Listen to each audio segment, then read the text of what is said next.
Well, keep praying for your pastor as we work with children's. I knew that was going to take some time, but it's exciting to see them be excited.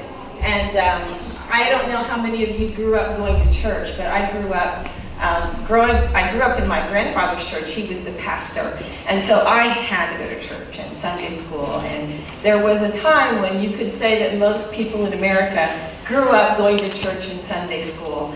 And I think one of the things that continues to strike me is that adults who have come to faith, if they haven't grown up in church, they don't know the stories, they don't know the narrative, these significant things that we need to understand long before we understand the deep spiritual or theological significance of what we do.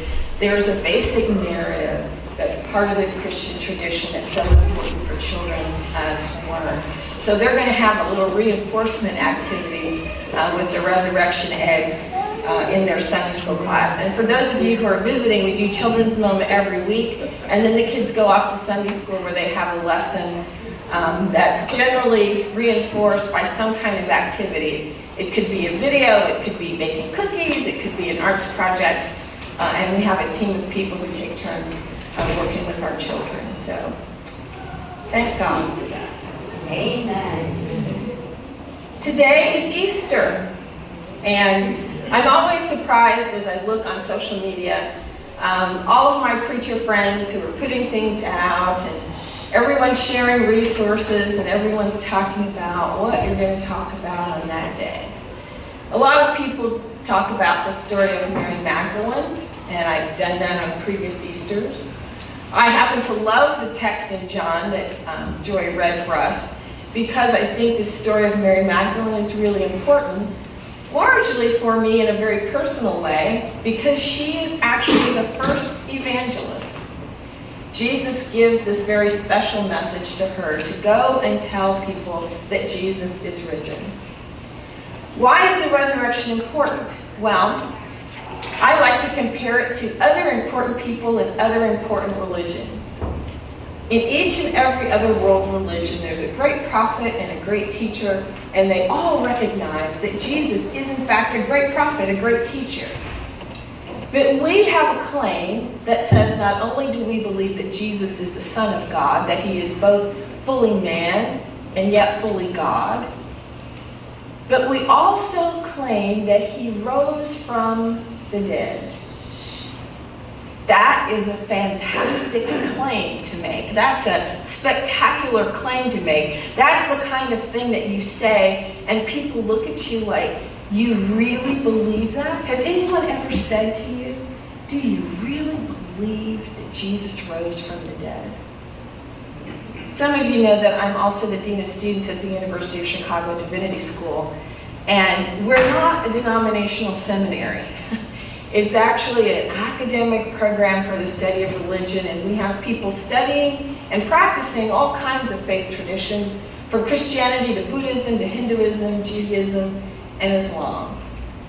And my students know that I'm a Christian minister, and while I'm not proselytizing, I am always eager to engage with them in dialogue about their doctrine and what they believe and what they understand.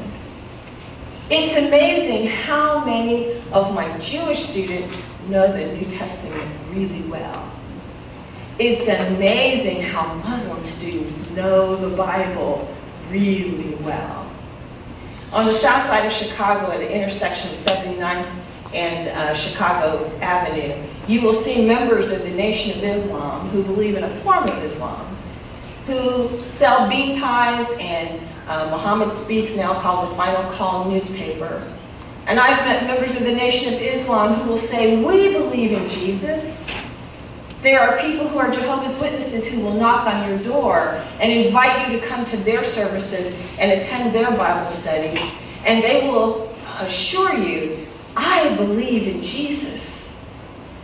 But the question I always have is, all of these people will acknowledge that a man named Jesus lived and died and even was crucified and buried. There is lots of historical evidence to support the fact that Jesus was crucified under the prefect Pontius Pilate, that he was buried.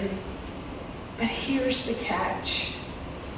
Only Christians claim, assert, and believe that that man Jesus was raised from the dead.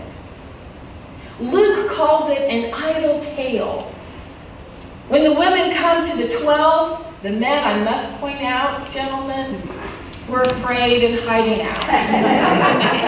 That's just the story. It is the women who were at the tomb doing what Jewish women would have done, and that's to prepare the body for burial.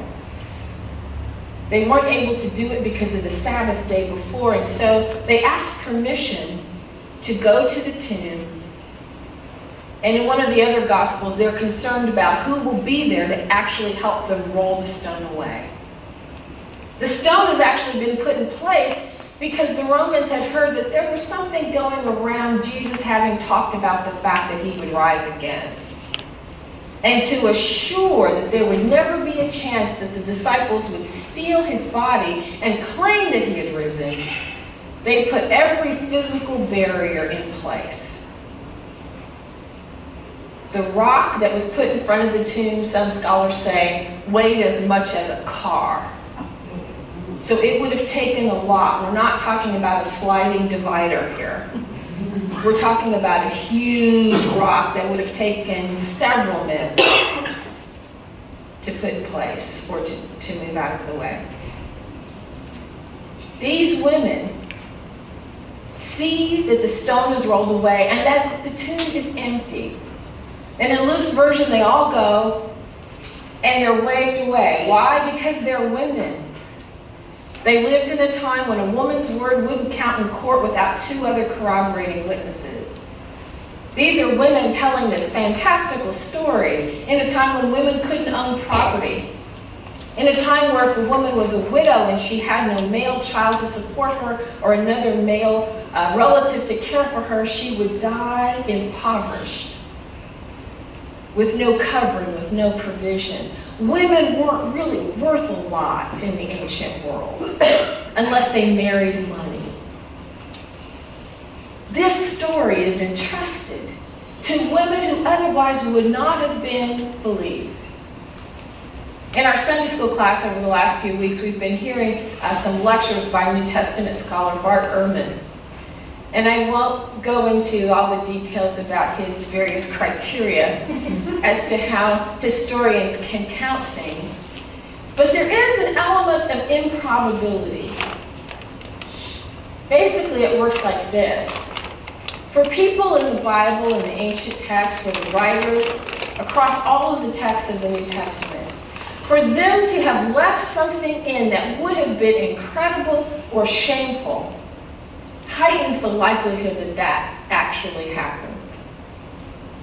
So why would Jesus have entrusted what's really the crowning fact of the story? Paul tells us that without Christ's resurrection, unless Christ is risen, he said, our faith is in vain. Why would this purely important fact be entrusted to women who would not have been believed?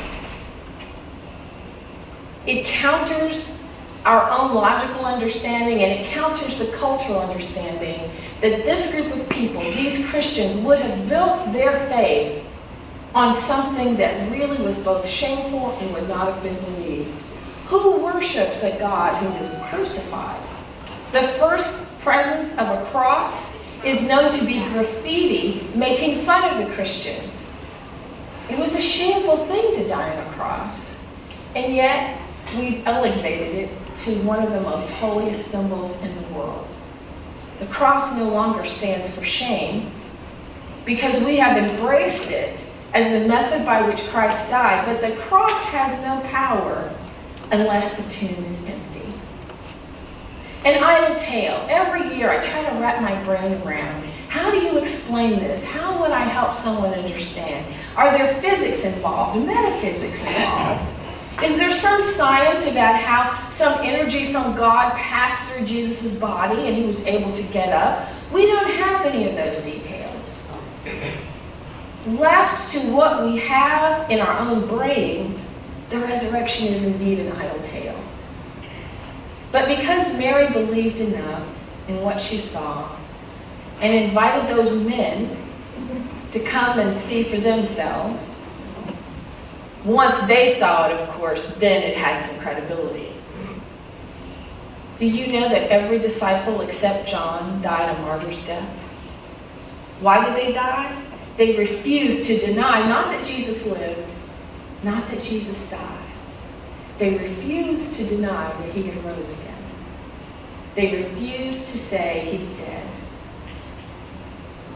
That, to me, is a powerful thing. When you're facing death and you have the opportunity to escape death, at a certain point, I would be saying, you know what? This has been really a great experience, guys. But come on, we know this isn't true. I'm not dying for a lie. But down through the ages, men and women have refused to deny the truth of Jesus' resurrection. Those people who saw him during that 40 days after he rose again and moved among them, it's after Jesus was resurrected that he gives the disciples the command, if you love me, feed my sheep. It's after he's resurrected, before he ascends, that he gives the Great Commission, go into all the world, making disciples, teaching them what I have taught you, baptizing them in my name.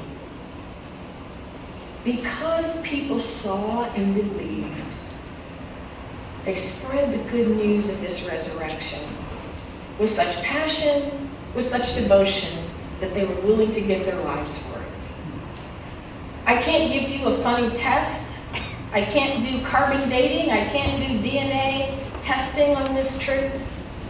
As Adam Hamilton says, I'm just counting on it. I not only believe it, I count on it. If there is no resurrection, we have no hope, and Jesus is just a really good man who died a really horrible death. But because he lives, there is hope. And sometimes we have to realize that our faith is not made just of facts or even a wonderful turn of rhetoric. Our faith relies on the change that we see in one another. Our faith relies on the power of the love that we know can move and change the world. And in today's society, never more has that love and that power of hope been needed than in times like this. I simply want to let you know on this Easter that the resurrection, I believe, is no idle tale. We may never be able to explain it, but I serve a God who's big enough and powerful enough and loving enough that he can do anything. And the power of the statement is this, that God raised Jesus. Have you ever noticed that? It's never just Jesus raised himself from the dead. That's not what happened. The power of God raised Jesus up. And in that God, we can have complete and utter confidence. In that God, we believe. Christ is risen. Hallelujah. The resurrection is no idle tale.